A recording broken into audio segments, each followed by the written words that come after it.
One. Good evening.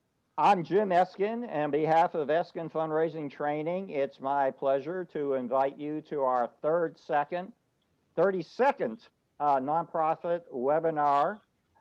Tonight is something, I'm kind of a control freak, and Andrea and others have helped loosen me up. And to our knowledge, we are doing the first instructional open mic night. So for everyone listening, the night belongs to you. I wanted to start. Monday, we celebrated the holiday. That's why you didn't get any mail. But today is Veterans Day. And it's when we recognize all those who've put their life at stake to protect our country and serve the country. I think it's something like 17.5 million veterans right now. And for those, I'm a history trivia buff. It was originally called Armistice Day, and the operative number is 11. Probably people like Barbara Ranofsky knows this. But the hostilities ceased in the First World War at 11 o'clock on the 11th day of the 11th month of the year. And then President Eisenhower in 1954 changed it to Veterans Day. And Jim Eskin is one of the two people, maybe along with Joe Voltowski, who's my favorite veteran friend. Joel, thank you on behalf of our veterans. And can you say a word about what our veterans have done for the nation? Yes, I just like to let everybody know that I put in 26 and a half years of active duty with the United States Army, and it was a great pleasure to serve the country, serve the people. God bless America for the country. God bless this great country, the liberties that we have. And I talked to a bunch of groups and I advise everybody to go in the military. Yeah. But I don't see it. I don't know why they don't want to go in. Well, listen, thank you for your service. You know, you're our heroes. So tonight it's open mic night. I'm going to rush through some of my slides, but we're going to test something. I have a very good friend that I'm very jealous of, and she is director of advancement for Haku. And she's in one of my favorite parts of the country. She's in Maine, where they talk real funny. And we're going to let her be the first one to go to the open mic to see how it works. Sandy Holt, can you take a moment to talk about what Haku does and how you all are working remotely? Hello, everyone. I'm Sandy Holton. I'm the Chief Development and Marketing Officer for the Hispanic Association of Colleges and Universities, which is a mouthful, which is why we call it HACU for short. And one of my colleagues is also on line with me. Her name is Kathy Barrera, and she's our Director of Development. What have we done? Well, first of all, as a nonprofit organization, when the pandemic first hit, senior leadership got together and reviewed all of our existing processes, created new policy for this pandemic, also surveyed all of the employees to see what they had available to them and if they were going to be able to work remotely, made sure that they had the proper equipment and telephone access, et cetera. And once we did that, we provided everyone what they needed if they did not have that at home. And then we created also a plan to be able to report in weekly with new reports by division to ensure that our president and CEO would be able to monitor what was going on a weekly basis, et cetera. So once we did that, we then had to, we're also a national organization, and we rely on a couple of conferences that we have every year. One is an advocacy conference in Washington, D.C., and the other one is our premier conference event where we bring our college and university administrators together. So the first conference was coming up in April because we made the decision to work from home on March 18th, and that's when everyone went home. And then our Capitol Forum was coming up in April. So we had to turn around in a really short period of time that conference and turn it into a virtual event. And what we've learned, well, we were able to turn it into a virtual event. We were able to communicate to our sponsors and all of our participants that it was going to be a virtual event. We had to then, we've been lucky that we've always used a mobile app for our conferences. So we were able to connect with our mobile app provider to see if they had a virtual platform that we would be able to utilize in order to deliver that conference virtually. And also we had to quickly get a Zoom account, like probably many of you have had to do as well.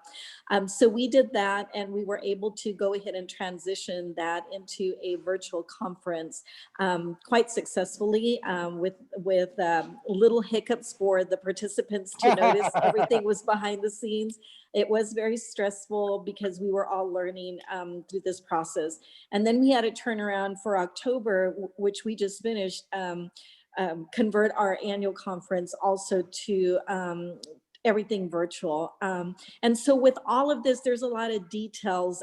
You know, for us, it was having to renegotiate the hotel contracts that we had to see if we would be able to not get penalized because of that, because many of the hotels were not giving you any information, and they were not coming right out and saying that they were going to use the force majeure. And for all of you who have contracts with hotels, you definitely need to pay attention to those force majeures and make sure that, you know, you do have good language in those to be able to get out of them. So we've learned a lot that way. For us, it was not bad because we usually plan out 5 years ahead for our conferences. And so we were able to basically just say, if we come back 5 years from now, would you allow us to go ahead and get out of it? And for the most part, they were able to do that. If we had to pay a small penalty, they actually counted it as a deposit for when we come back. So it was not a big deal at all. The big lesson that we learned from all of this is that there's a lot of people out there that are wanting to assist you. And so there are some that are like consultant type organizations that can help you coordinate your whole conference. And then there's— Hey, be kind what you say about consultants. No, I'm not. I'm just saying that there's a big difference, right? And then there's also platform providers that will actually embed everything that you're going to be doing into their platform so that they can assist with the delivery method within that platform. And then within that platform, there's also a combination of being able to pre-record everything and embedding it into that platform, or doing a combination of pre-recorded and live. And then in that case, you still need some other form of delivery system like a Zoom or another application. So I think the learning for all of us is that there are multiple ways that you can go in order to deliver an event virtually. For us, we've always been a very organized national organization when we do an in-person conference, and we ended up hiring a consultant type company as well as a platform provider to assist us with the greater conference. And then for the Capitol Forum conference, we just went with our mobile app provider, who also happened to be a platform provider. Well, thank you, Sandy. So those are just some of the things. Yeah. Thank you for that update. And by the way, it looks like you have very strong internet service in Maine. Okay. Yay. Tonight we are embracing. Let me go. I skipped too much. I like to think I have some knowledge, but I think within our collective cyber audience that whatever question comes up, the answer is going to be in the webinar audience. That was a firm thought about myself. John, can I have everybody? Oh, I forgot. I want to introduce our producer, John Largent, who is CEO of Game Day Media since April 1st. He has been our producer and like a brother to me. John, can you explain some of the logistics, particularly how people can come on camera and talk and ask a question or share some comments? Yeah, so everybody, welcome to Open Mic Night, everybody. First and foremost, everybody that is on, we've got 18 people, and they've all been promoted to panelists. So they now have access to talk to you directly and to be on camera. So when you call upon somebody, and the best way to see who is on is to go up to the top right-hand corner and click gallery view, so you can see everybody that is on with Jim. And as Jim ask questions, feel free to raise your hand, and I will let Jim know, and you can come on and talk. We're going to have some fun. And by the way, you're our panelists, but if you have any expectations of honorarium, I'm going to let you discuss that with my good friend Sandy Holt. Okay.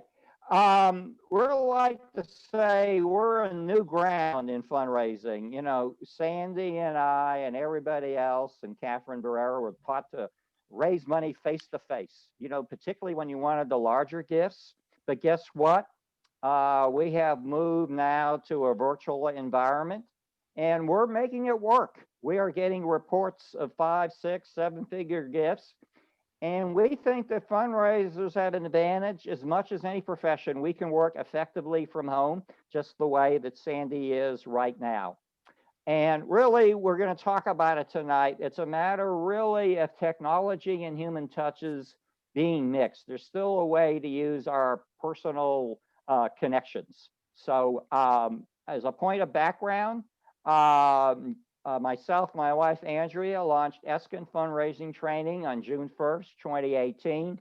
I spent about 25 years in higher education, had the privilege of working with a lot of distinguished business and community leaders who I discovered were fearless in everything they were asked to do in their lives, with the exception of asking for a gift. And I think most of the fear is based on fear in the unknown, that we as practitioners can do a better job of what I call demystifying the art and science of fundraising. And we think we can take any nonprofit staff member or board member or volunteer who has the Jeffersonian virtues of a knowing head and an honest heart, and we can turn them into a fundraiser. We're excited. We are going to do these close to the rest of the year. We skipped the day after the election because we thought people's attention would be elsewhere. I'm going to take advantage. I know I have one of my presenters for December 16th. Charlotte Ann Lucas is a good friend, and she's a former print and electronic journalist. And she now runs a wonderful nonprofit called Nogcast San Antonio. And she's going to get the little challenge of explaining how, with everything going on, you can get news coverage. I'm going to give you a whole minute to preview that session, Charlotte Ann. So yes, Nowcast SA is a nonprofit news organization, and we our nonprofit mission actually is to promote and facilitate an inclusive civic conversation. So we're journalists, but we also are interested in getting everybody's voice at the table. And right now, as we're all trying to focus and trying to like figure out what to focus on, and there's so much going on, I'm gonna give people some help in getting the attention of overworked, underpaid, underslept journalists, and how you can get Sounds like a professional fundraiser, by the way. well, yeah, and I'm both, right, since I'm a nonprofit and Right. it's just like no sleep for the weary.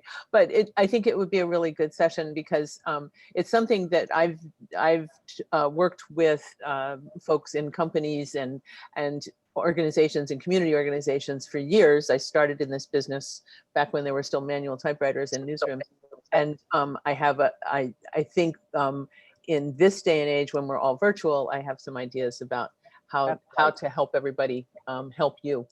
Okay, I got to go out on the limb because I don't know these folks are out there in the audience, but is Whitney Solcher with us? Whitney, raise your hand, send a smoke signal. We might not have her. She's going to leave. She's here. Whitney, Yep, she's can here. we bring her on camera? She's on camera. She's right here. I'm right here. Can y'all hear me? Yeah, I can't see you. Is that my? Yeah, and she's worth seeing. I'm sorry, that was a sexist comment. But by the way, Whitney is a partner and chief investments officer with Outreach Investment Consultants. We had the pleasure. That doesn't look like Whitney. I'm sorry. And that doesn't sound like Whitney. That looks like Joel. But Whitney and I had the privilege when I was executive director on the Alamo Colleges Foundation. She was on our investment committee and very impressed by the expertise. And I want, before she's going to talk a moment about her financial fitness session, she called me a year ago And she said, Jim, I got one word for you, Zoom. And I said, I'm sorry, Whitney, what's Zoom? I never heard of that. What's this weird thing? But anyway, a soothsayer. Whitney, could you talk a little about what we'll be discussing on December 9th in Financial Witness? Sure, absolutely. And thank you for the very lovely introduction. I look forward to our session in a couple weeks. But as Jim said, I'm in the investment world. I am an investment consultant.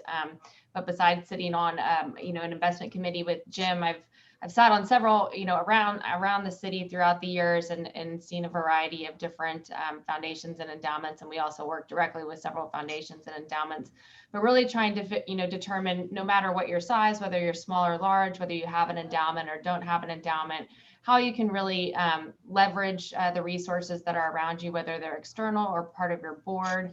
And also, thinking about how asset allocation may need to change going forward in a future with zero interest rates, and also just thinking about investing in a pandemic and outside the pandemic. So by the way, Whitney, can we personally thank you for how well the stock market is doing? Absolutely, I guarantee it. And one last, I don't know, she's a very new friend. Katie Lord, are you out there by any chance? She is going to lead the final session of the year, Breaking Through the Noise. I don't know. She's Yes, in Kansas hello. City. Katie, are you there?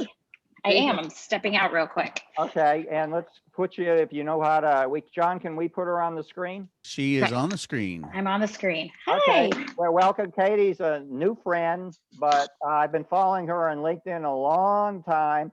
And what I like about Katie, she's equally comfortable in the worlds of marketing and development. And she's with a group. Is it Kansas City, Kansas? Not Kansas City, Missouri. We're on the Kansas side of the state line by maybe a mile. I'm gonna get in a lot of trouble, but I like the barbecue in Overland Park in Kansas City better than in Texas. Don't tell that, my Texas friends. It's the best. It's the best. We hear that a lot. Yeah, she's going to lead the workshop, Breaking Through the Noise. The average person receives about 10,000 messages a day. So how in the world is a nonprofit supposed to get his message out? And Katie, could you take a second to talk about that session? Yeah, so what we're going to be talking about is really using the emotion. Oops. Okay, sorry, like my computer turned off there for a second. So what we're going to be talking about in Breaking Through the Noise is really focusing on your messaging using targeting and segmentation of your donors, but also in how you're segmenting them based on what emotionally resonates with them. So it's kind of a new data point that your organization can really look at and integrate into your kind of segmentation. And what that is the more targeted and personalized and segmented that your donor database is, the higher response rate that you're going to get for the messages. And I think like many fundraisers and marketers, we think that that's a lot more work than it actually is in order for us to do it, because we can do it, set it up, and steward the process, but maybe not have to be in it as day to day as we think we might. So we're going to talk about what we can do to help you situate and put your organization kind of as one of the first and foremost that comes in with targeting and messaging for your donors to help Katie, increase those open rates. Right. I want to welcome you to our learning community family. Thank you. I'm so excited to be here. I was going to mention we have a monthly newsletter called Stratagems. And if you get in, here's what we're going to do. We're going to post a brief summary of our wisdom on LinkedIn and Facebook right after this webinar. And then John Largent does a magic spin cycle and gives us the tape and recording. And we're going to post that on LinkedIn and Facebook. For some reason, if you're not in our database, you can just click there and enter your name. And that means you'll get our newsletter and invitation to all these free webinars. I was proud to publish my first book last year, 10 Simple Fundraising Lessons. And we like nonprofits because they prove that really one person can make a difference. I'm going to hurry up here because I want to get to the open mic. But everyone out there, if you're a executive director, you're a development director, you're a board member, you're a volunteer, you're important because you touch, improve, and save more lives. You have the strongest of all motivation. You have a deep, abiding conviction in the cause of the organization. And I like to say that best nonprofits bring out the best in people. You were more essential, before COVID, and now you're more essential than ever. So can I ask everyone, we have a tradition at this point, type in the words nonprofit strong. And Joel Batelski, what are we? I know we are, but I didn't hear him. He's Nonprofit strong. You bet we are. Bob, Charlotte Ann, what are we? We have our mute button on. We're nonprofit strong. Okay, you both get A's. I do want to point out that philanthropy is amazingly resilient. First of all, Whitney was talking about the stock market, and the number one predictor of philanthropy is how well the stock market is doing. And it's doing very well. And there are actually surveys showing that people are giving more this year than they gave last year. So philanthropy is alive and well. And another statistic you might be interested in, giving during 2020 is actually responding better to COVID than to the recession of 08 and 09. And this will show you, people like to think of corporations and foundations, but most of the money comes from individuals. This will show you who gets the money. Religion's first, followed by education, then a lot of other sectors. This is one of our past presenters. And she points out, if you want it, it's not that complicated. You got to ask for it. By the way, is Marv Leroy with us? I am, Jim. I'm here. Can we put him on camera? He's on. Okay, Marv, can you take a second? Here, I Jim. told you this is the mantra of Marv's organization, which is the Institute for Philanthropic Excellence.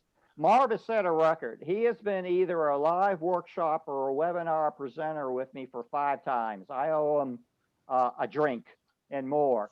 But this is the mantra of his organization, that more money equals more mission. And can you take a moment to share the vision of the Institute for Philanthropic Excellence?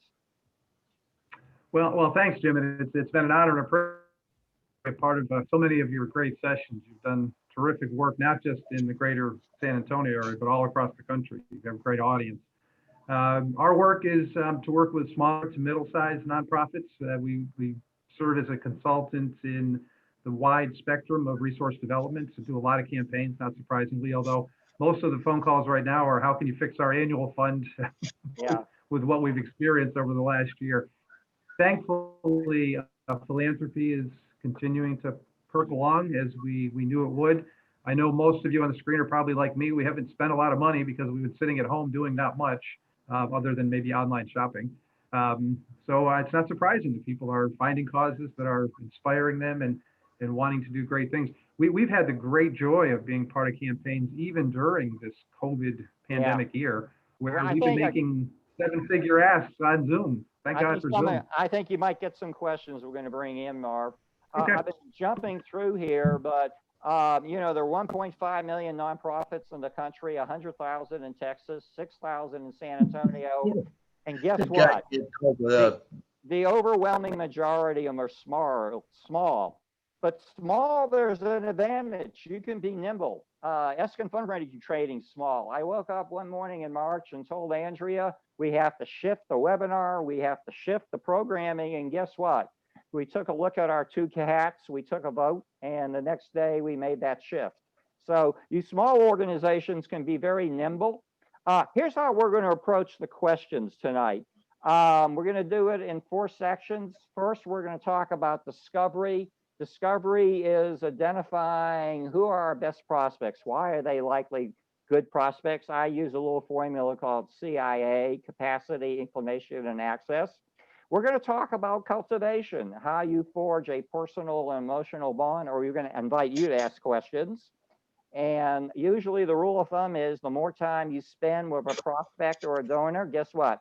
The more money you're going to get. Solicitation is the most obvious, but that's changing now. We might bring Marv in because we used to always ask face-to-face, and now we have to do that most likely virtually. And thankfully, and this comes down, by the way, even if you're doing face-to-face or virtually, the solicitation really isn't that complicated. You look the donor square in the eyes or in the screen, and you ask for a specific, not an open-minded amount, and a specific amount for a specific purpose, and then you wait for what could be the longest pause in the world. You don't, I've seen so many gifts lost where I asked Joel, would you consider a gift for $500,000? Joel takes his time and they say, oh my God, Joel, that was too much, maybe 250,000. Joel just didn't have a time to respond. So you remain silent. And finally, stewardship is how we acknowledge and recognize the gifts, because we want to come back next year. We want to ask Joel for another gift and probably a bigger gift. So what we like to do now, do we have some people ready to ask a question? We're going to ask you to share your name, your role, your nonprofit, the location, and we're going to ask you, hey, you know, there are that 1.5 million nonprofits. What do you think makes your nonprofit stand out? And then we're going to ask you, what's your question? We're going to call on our learning community audience to help me respond. So let me go back. Who would like to be first with a question? And you can just unmute yourself if you have a question, and we'll work through the process. Well, while you're thinking, I'm going to pick on my good friend Joel Botalski. Joel, could you introduce yourself? He's got unmuted. As Jim said, my name is Joel Botalski, and I live in Dallas, Texas. That's your problem. That's not a problem. I'm just kidding. I'm kidding you. It's not a problem. It doesn't matter where you live. I live in Dallas, Texas. My role is I'm connected to about 5 nonprofits up here in Dallas. I'm president of one, the Greater Dallas Veterans Council. Fantastic. And hey, this is your day. Yeah, Veterans Day. I attended some ceremonies. Traditionally, Veterans Day was parade day. Here in Dallas, I guess San Antonio, you had a big Veterans Day parade. All these parades across the country have been canceled because of the virus. So we've had to adjust like everybody else and go on. Hey, Joel, what would you say? You're president of the organization. What do you think makes your organization stand out? Well, we have a very unique mission, and our mission is the largest employer in Dallas, and the biggest force in the veterans community is the medical center here. Yeah. And we meet with the director of the medical, Dr. Steve Holt, once a month with him and his staff, and he tells us, the nonprofits, what's going on at the medical center. And this medical center impacts thousands of people here, wow, veterans up here who come in and use this center for health care and other means. Hey, what would you like to know? Because I'm going to try to respond, and then I'm going to call on the people out in digital land. What would you like to know to raise more money for your veterans group? Well, let me just say this. People to me are a mystery. I mean, how do you find this the secret key, the secret message to turn people on? I mean, whether it's and fundraising. I mean, I look at the mail and telephone call every day and get messages. I get letters every day from nonprofits. And I wonder, and I understand from taking these seminars that people sending letters out looking for donations, the success rate is less than 2%. You're asking really, how can you come up with a sharp message that people, that we call that a case for support, that the donor will respond to? Is that right? Yeah, then you could get a return of 1 or 2%. You know, you send out 50, 100 letters. How many, what's your response to it? A couple, 2 or 3? Well, guess what? You know what? I'll do something that every wise supervisor does. I'm going to defer. I think I know a lot, but I often turn to Marv Leroy. Marv, are you still there? Can you talk a little? I'm picking on you, but that's a tough question. So I like taking the easy ones. How do groups come up with a case support that donors will respond to? Well, I think in general, it's always important to remember that we don't raise any money through whatever vehicle we're choosing to focus on at the moment aimlessly. You have to have a well thought out message. Jim, you've said many times, what a lot of what we do is about telling a story and having a compelling story, or tell stories about the good work that we do.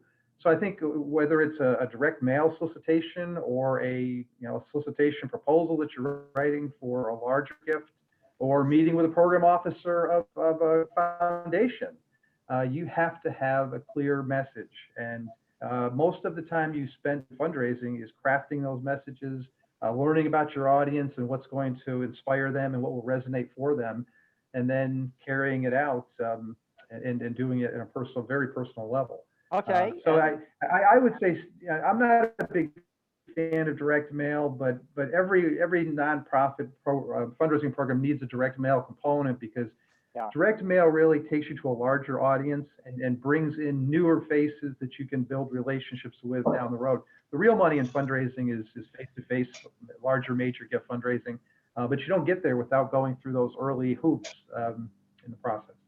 Okay, before we go to another question, is there anybody else in the audience that would like to share a perspective? Raise your hand and we'll put you on screen or camera. Anybody else? Okay.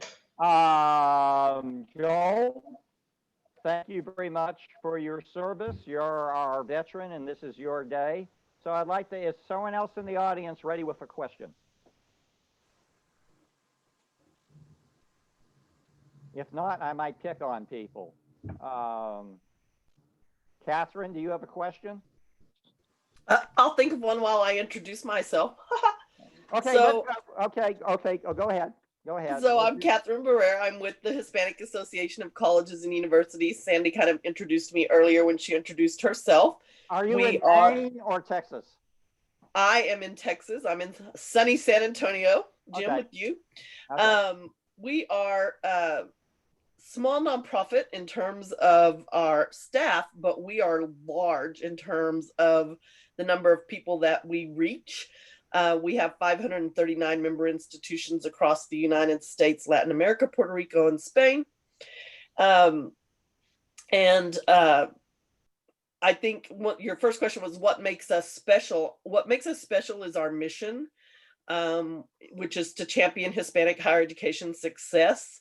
So we work with students all the way from pre-K-12 to their first career position.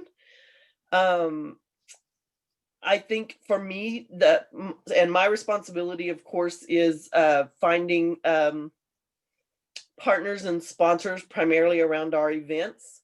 And my question, I guess, my biggest challenge is we haven't ever really traveled, Jim, in this particular organization to meet with prospective partners or donors.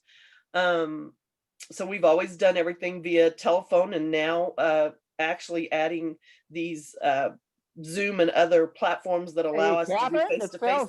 It sounds like you got a head start on everyone. Yeah, that was a blessing, I think, but that has always been our challenge, is when you are desk bound, trying to form relationships via telephone. And clearly I don't have the most soothing voice here to be reaching out to people. I beg to differ, but hey, I'd like to take a poke at that. I think actually circumstances have really maneuvered in your direction. When Marv and I were younger and had less gray in our hair, were taking fundraising courses, we were taught this is a face-to-face business, particularly when asking for major gifts. There was no other. You built up the relationship to get a personal meeting, usually in the home and the office of the prospect. And I think COVID, as Marv was sharing, has changed the ball game upside down.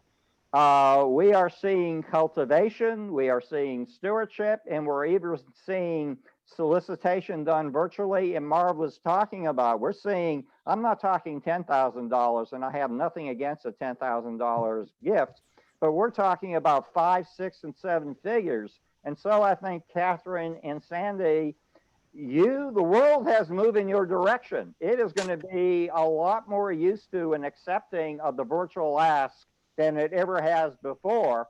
So you can reach out and touch someone and ask someone at the same time. I hope That's good news. we're still going to do those personal visits though. Yeah, that's when, let's wait, Pfizer, let's wait till that vaccine first. Okay. Yeah. Who else has got a question? Hey, Jim, this is Gene. Gene Mark. Gene, introduce your role, your nonprofit, and your location. This is Gene Mark, and I'm a board member of the Bowen Center for Neighborhood Advocacy. What do you all do? Okay, our mission is to uplift neighborhoods by training neighborhood leaders and advocating on neighborhood issues to the city or the county. And what do you think makes your nonprofit different than all the other nonprofits? Yeah, that there is, and the reason is there's a void in helping neighborhood associations, and people we think can be more effective through some, by things we can teach them. And what my question is in the area of, we feel like we've lost, we used to have in-person meetings. Yeah. All right, so now, after a few months, we switched to Zoom. And a lot of our folks are seniors who, a lot of seniors are kind of not conversant with Zoom. It's easy to come to a meeting. They know how to do that, but they don't know how to do Zoom. They're not that computer proficient. So one thing we've done, and I'd like to get suggestions, is in our email blasts, we're offering, okay, call us and one of us will give you a one-on-one lesson ahead of time. I love it. I love it. Yeah. By the way, that is one of our suggestions for development officers. Let's face it, our major gift owners, it's just a fact, tend to be older. They tend to be on the, the north side of 60 years old. And, I know this is a stereotype, but unlike millennials, they didn't grow up in technology. So I know development officers that are helping their donors get comfortable with video chats and virtual communication. And in doing that, they're not only improving the relationship between the nonprofit and the donor, but between the donor and their loved ones. And the donor really appreciates that. It's a real opportunity, I think, for nonprofits to help to kind of be tutors. Man, someone was tutoring me today. I have a smartphone that every day proves it's smarter than me. So, but I think this is an opportunity to deepen the relationship, because you're actually doing something for your board members and your donors by getting them comfortable. It's like anything else. I got to tell you, when I did my first webinar, I was jittery in April 1, but John has guided me through 32 of these and we're comfortable. So I think the secret is to get with your board members or donors who aren't comfortable ahead of time, and don't embarrass them, when it's time for the board meeting. It's rehearsal and practice. Yeah, that's right. I think you have to reach out and kind of pick the ones and screen them, see if they know what they're doing or not vis-a-vis Zoom. And then help them. And you do get to know them a lot better when you work with them like that. Yeah. Can I add a 2 cents on and a question on that too? Please. Okay. Are there, has anyone on this group heard of OATS? It's an organization in San Antonio that is really absolutely dedicated to making sure that seniors are engaged with each other. What's the name of that organization? It's called OATS, OATES. Okay. And I'm sorry, OATS, sorry, no E. Okay. and I know if Deanne Cuellar, my friend, were here, she would be singing their praises. But one of the things that they do is that they teach seniors to deal with technology. And I say that while also having a great deal of respect, as I am 6 days away from my 65th birthday. Wow, are you Seniors old? also, Are you also old?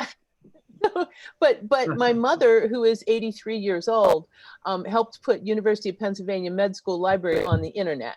So, I Wow. mean, so don't forget that the people that we're talking about as seniors, none of us like to learn something new. None of us like when they move our cheese. But these people went from the transformation, speaking personally, from writing a news story on a manual typewriter on a piece of paper to having faith that somehow that news story was inside of that computer thing that I couldn't touch. I mean, we made that leap. And so, I mean, seniors are able to make that leap, and they're particularly able to make that leap if you can also say, here's what's at the other end. I can talk to my grandchild. And Yes, by the way, Charlotte, you huge. don't know that seniors comprise the fastest growing purchasing segment of technology. Right. I have a Right. close relationship with Microsoft because they have two very precious things, money and time in their hands. Exactly. So Exactly. who wants to be next with a question? Great questions. Thank you, Gene.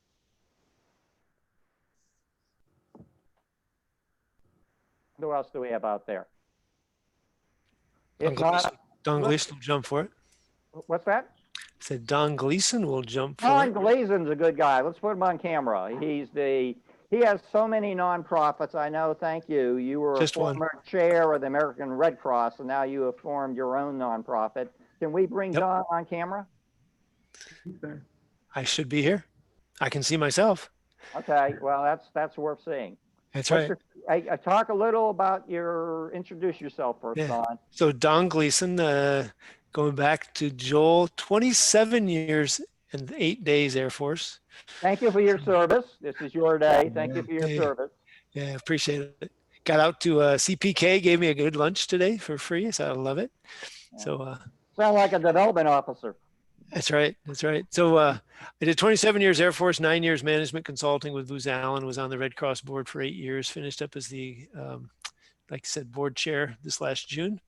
And this last year during COVID, my partner and I started a nonprofit called Military Transition Roundtable. Well, our slogan is to build a community of accountability around transitioning veterans. And it's about using the mastermind concept, bringing 8 to 10 people together. And this is what's unique about us. We haven't found anybody else who does this. There's a lot of programs who do one-on-one counseling, et cetera. But what we do is 8 to 10 people in a cohort. I facilitate the group kind of with group coaching, and we help them be accountable to their plan, because too often they're just overcome by everything going on to finish up their job and work at home, personal stuff, and then the transition gets put aside. So we hold them accountable, and we build a community around them where they can feel safe asking questions about what's going on. We've got three cohorts going on, and the question, Jim, and to the group is, when you're asking for a grant, and we just did one last week through the Texas Veterans Commission. There was a $300,000 limit. So we had been advised to go a little bit lower, being our first time. Yeah. And I was wondering what people's experience was on success. How much lower do you go?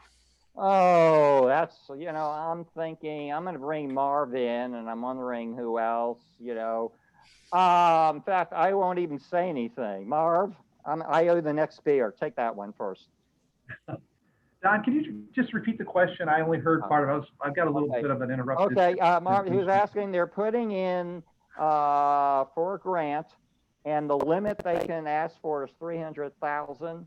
And so he's asking the poker question: how many chips should they ask for? How close should they come to that, asking for 300,000? This is Don, help me. This is the first time you've applied to this funder, right? Correct. Okay. Yeah. Marv, you get the tough ones. Well, I mean, you always ask for the most that you feel that you can justify. So that's where it begins. Well, talk what you mean by justify, by the way.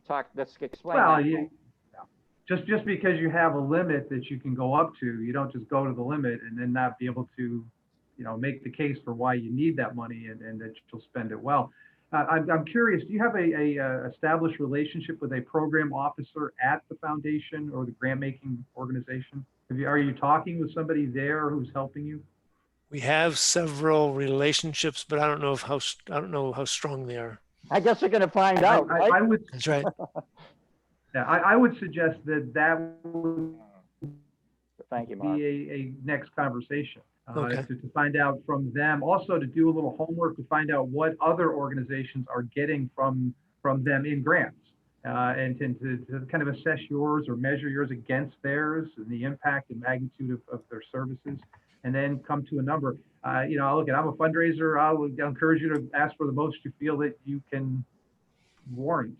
Yeah. But you know, there's no retail aspect in this. I mean, if you ask for 300,000, you don't ask for 2,999. I mean, you know, they're a little smarter than that at this point. Wouldn't you say, you know, if you ask for 300,000, you get 300,000, you're brilliant, you know, and the board will tell you they were brilliant. You ask for 100,000, only get 100,000, the board will tell you should have asked for more.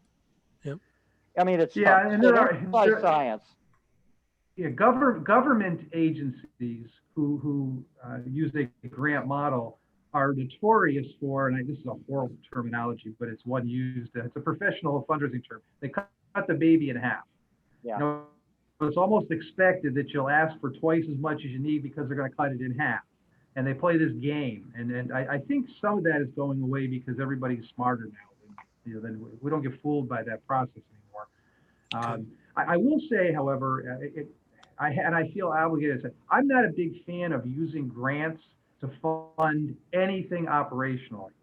We should not become reliant upon grant dollars to run our organizations. They should be used for one-off situations, new programs you want to test, some special initiative, an emergency to get by.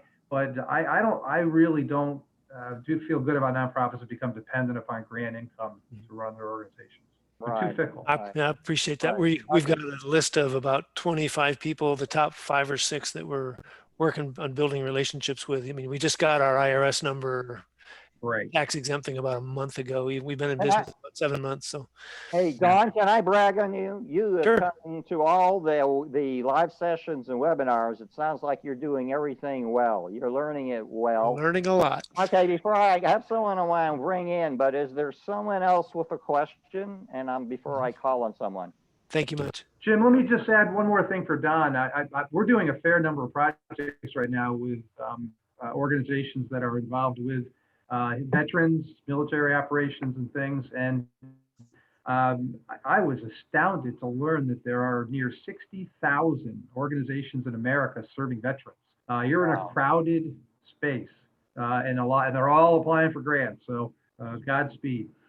Yeah, that's why we worked real hard to find our niche, because we didn't want to be like everybody else and just doing a transition program. We wanted to find something different. And it took me 2.5 years before I felt comfortable jumping in. Wow. Yeah, Don, Can I give ask the lion Marva- attention to those private citizens. yeah. Okay, Jane, do you have something? I'd like to ask Marv a follow-up on what he just said. You said that you shouldn't depend on grants, you know, save grants for special projects or something. Are you saying that the bulk of your money should come from individuals? Yes. And why do you say that? Why is that? Well, as Jim already showed us on the screen, the chart on the screen, near 70% of all philanthropic dollars in America come from individuals. And Jim, you know better than that. All monies, whether they come from individual families, corporations, foundations, come from people. And you need to focus your attention on building relationships with people. You know, And- companies don't give you the money. A person at the company makes Right, the decision. that you to give probably built a relationship with. And just to Exactly, build on over many this, not only is there about 68% for individuals, if you take the foundations that are family foundations, that's about 9%, and add it to the 9% bequests, you're talking individuals drive a whopping 88% of American philanthropy. Right. Don't get me wrong, I love corporations and I love foundations, but if you go where the fish are biting, it's in the lake of individuals. Barbara Ranowski, are you handy? I'd like to bring you in for a second. Thank you. me. Let's I'm see if we unmuted. still have Barbara. I'm here. Barbara, oh, I'm- I'm jealous of your background. It looks so much Yeah, it's better a than great mine. And by the way, Barbara led a webinar, oh, I don't know, about a month ago on called Let's Talk Stronger Together. And we want to explore informal ways. We're talking, how many, who mentioned Marv, how many veteran organizations are there? Did it say? Almost 60,000. Oh my God. And Don, yours is 60,001. Okay. Barbara, you know, and I know one example of informal cooperation is making a joint request, which might very well increase your likelihood of funding. Barbara is coming out with a book. I can't wait to get a copy. It's called 10 Steps to Peaceful Problem Solving. How can nonprofits sort of lay the turf for an informal discussion of how they could work together informally to gain efficiencies? And that's probably an hour topic. I'm going to give you 60 seconds. Well, let me spend 20 seconds on veterans and just tell you guys that are doing the veterans work. As the daughter of a seriously injured World War II veteran and a World War I, both combat veterans, one in Navy, one in Air Force, Army Air Corps, I love you. And it's the most compelling thing when I hear about the work y'all do and your histories. In the remaining 35 seconds, I'm going to tell you what, for that little, you did the right thing on the right day. I'm going to give you another 15 seconds. Okay, well, then in the remaining 50 seconds, I would say that as a professional mediator and as a teacher to special needs children and to children of all ages, that mediation and the mediation techniques that afford people a due process, a fair process where they feel they're being heard, is when you want to put two nonprofits together for a joint pitch of any kind or to solve problems of any kind. You just use the processes that we have in place that has two stages. You do information exchange, and then you do problem solving. And with, you can train your own leaders in-house, and it is a handsome way to follow due process, a fair process, which is a very timely topic right now. Yeah. That's about all I could say about it without getting political. It's Okay. a timely concept. Thank you, Barbara. Thank you. It's timely to think about fairness. Yeah, yeah. Hey, do we have any other questions before we go to our wrap up? We have some time. Some more questions out there in webinar world? Maybe some hard questions, and I'll pick on one of my co-presenters. Any questions? Jim, I'm curious, does anybody on the screen or a part of the webinar have any relationships with arts and cultural groups? They have been especially hit hard in this time. Any innovative things going on we can borrow from? Yeah, you know, we've had a lot of participation in our workshops. I don't know if I saw anybody today. Anybody from arts and culture? Jean, I know I've seen you at Bill House Arts on a few occasions. We have a wonderful arts group that's specifically designed to meet the needs of seniors. In fact, I believe, Jean, they are the only senior residence that has a community art program located in it. Yeah, it's a great combination, and it's amazing the art that those seniors produce. Amateurs. They took all of their Amateur artists. classes. They took all of their classes online, and so now instead of teaching in person, they're teaching the seniors online, and it's just absolutely inspirational what they're doing. Well, I'll tell you what, we have about 6 minutes left. I got to go to my wrap up. I want Barbara and Jean and Charlotte Ann and Marv to stay with us. But any last questions in the audience? I can move through the slides very quickly. If not, I'm going to start the sum up. And I want to thank you, everyone. This is our first open mic night. And we'll let you sing or tell a poem or a story next time. We just wanted to test out fundraising this time. This is some of Jim's kind of wisdom. One thing I was frustrated by, folks, there's No such thing as perfection in any field.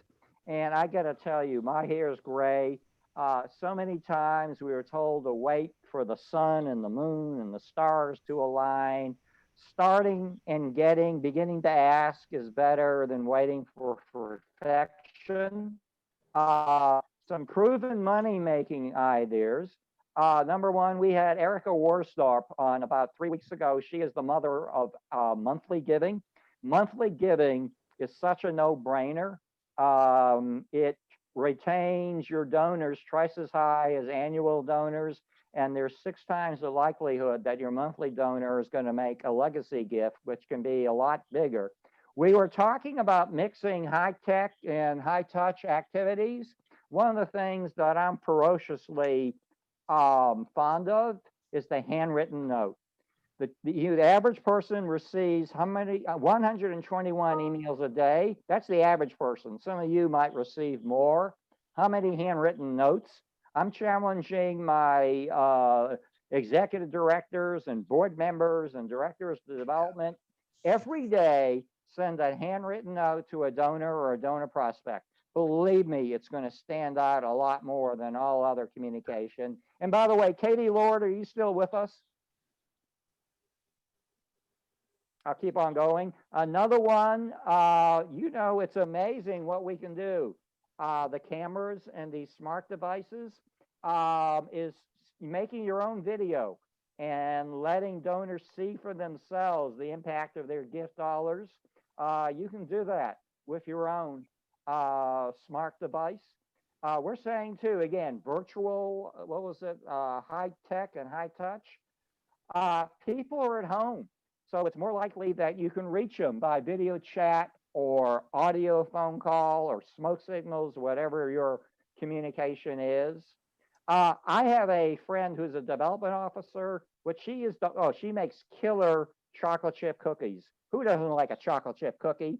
And she's doing curbside service. She's dropping off some chocolate chip cookies, probably knocking on the window. It's just something that's homemade. Believe me, I'm not a big believer in getting out shirts and mugs and all that. But I'm amazed that she has 7-figure donors that have just gone crazy. They are very good chocolate chip cookies. They're like at Mrs. Fields level. End of the year.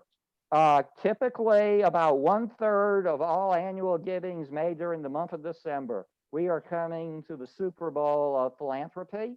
And we are to say, and by the way, we have indications that strong end of the year giving is going to be stronger in 2020 than it was in 2019. So turn up the volume. Barbara was talking about collaboration, seek out opportunities to make joint requests. You'll have greater impact. For those of you you don't have a board seat to waste. You have to use your board members not necessarily in asking for the gift, but breaking the ice and helping thank donors. And I'm biased here. I think this is the best time as ever to invest in fundraising training. There are a lot of no cost or low cost webinars like you're participating.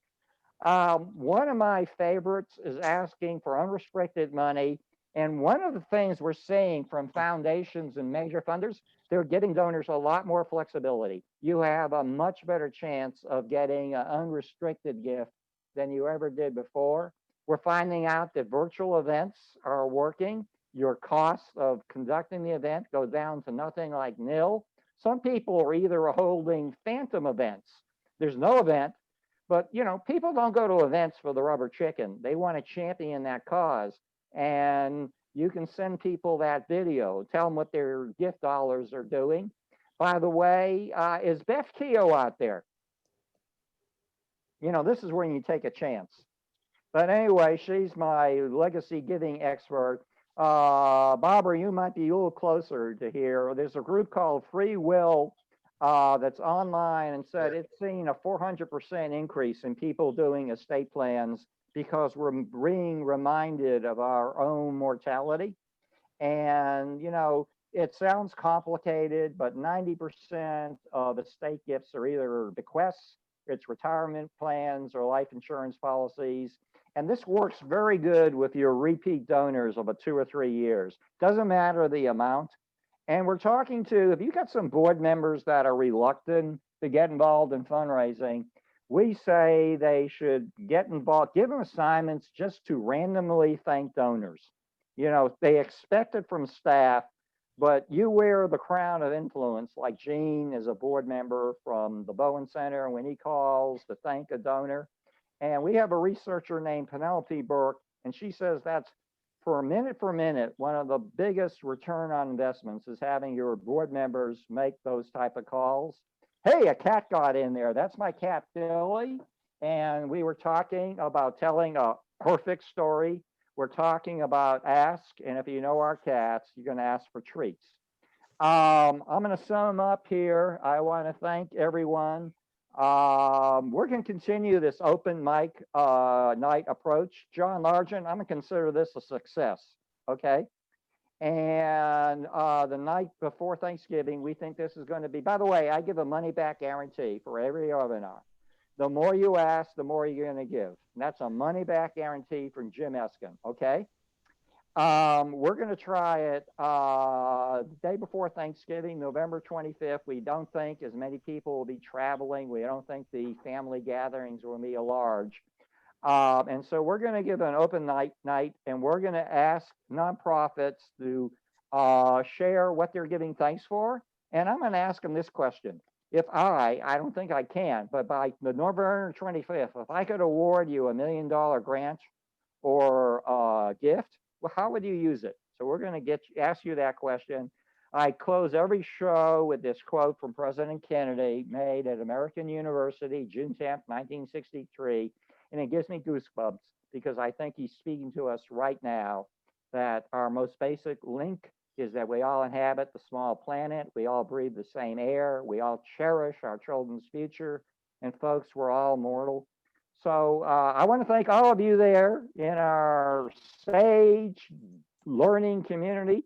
I want to thank particular for Charlotte Ann and Jean and Barbara and Marv for coming on camera and let me pick on you all. So thank you for being part of our learning community. The news has been good. It sounds like we're getting closer to a vaccine. And I think that's going to be like VE or VJ Day when we officially have the vaccine out. But John Largent is going to do, I call his magic spin cycle. And we'll have a recording of the slides and the tape probably, oh, John, what, in about 75 minutes or so. So, yes, sir. Folks, we'll see you before Thanksgiving. But again, thank you for making our open night such a good success. And we're going to try it again on November 25th and continue to stay safe. And thank you to Joel and Don. Thank you for being veterans and putting your lives at risk for the rest of us. And thank you to all those who serve our nonprofits. We need you now more than ever. And we'll see you in a few weeks. Stay safe and good night. Good night, guys. Thanks. Take care, all. Good night, Jim. Good night, John. Thank you. It's good to see everyone Hey, Sandy, tonight. Sandy, Take it thank you. easy.